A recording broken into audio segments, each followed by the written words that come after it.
Sir, काल railway प्रशासनाने 3 दिवसाचा एक विशेष मेगा ब्लॉक हाती घेतला आहे. यामध्ये फलाटांचे रुंदीचं काम करण्यात येणार आहे. अनेक अडचणी येतील. कशाप्रकारे लोकांना आव्हान कराल?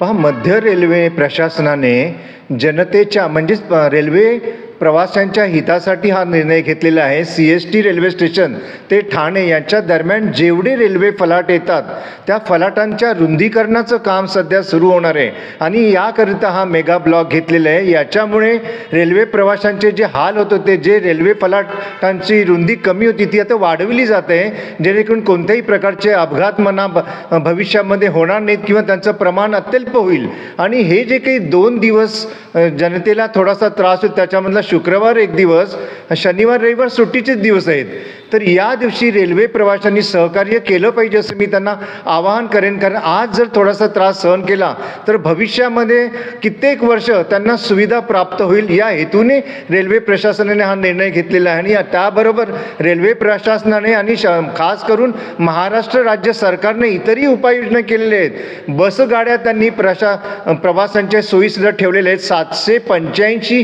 बसेसच्या फेऱ्या वाढवलेल्या आहेत CST ते ठाणे या दरम्यान, जेणेकरून प्रवाशांचे हाल कमी होतील. प्रवाशांनी स्वतःची प्रायव्हेट व्हेकल जर काय असतील तर ती वापरावी, सार्वजनिक इतर जी काय रोड व्यवस्था आहे तिचा वापर करावा, असं खास करून आवाहन करण्यात येत आहे. आणि या 2-3 दिवसाचा जो काही त्रास आहे तो सहन करावा.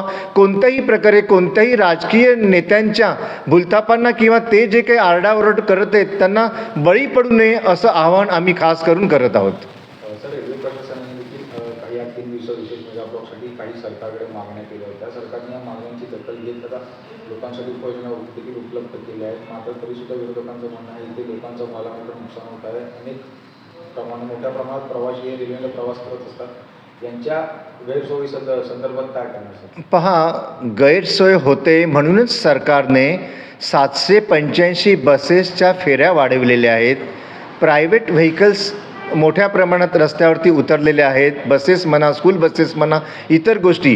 परंतु काही विरोधक जे असतात ते प्रत्येक गोष्टीत राजकारण आणायचा प्रयत्न करतात. परंतु विरोधकांना माझं स्पष्ट सांगणं आहे की या गोष्टीत आपण राजकारण आणू नये. कारण रेल्वे प्रवाशांच्या हितासाठी हे सर्व काही चालू आहे. रेल्वे प्रवासी हे सर्व ओळखतो. त्यांना कळतंय की रेल्वे प्रशासन आणि सरकार या दोघांनाही हे जे काही 3 दिवस आहेत त्यांना सहकार्य केलं पाहिजे. 2 दिवस आपण घरी राहून काम केलं पाहिजे आणि एखादा दिवस आपण प्रायव्हेट व्हेकल्स किंवा बसेसने गेलं पाहिजे, जेणेकरून पुढील अनेक वर्ष आपल्याला सुंदर रेल्वेचा प्रवास मिळेल. आणि याकरिता रेल्वे प्रवासीसुद्धा तयार आहेत. ते कोणत्याही विरोधकांच्या भूलथापांमध्ये सामील होणार नाहीत किंवा बळीसुद्धा पडणार नाही आहेत असं मला वाटतं. आणि मी प्रवाशांना सुद्धा तसंच आवाहन करेन.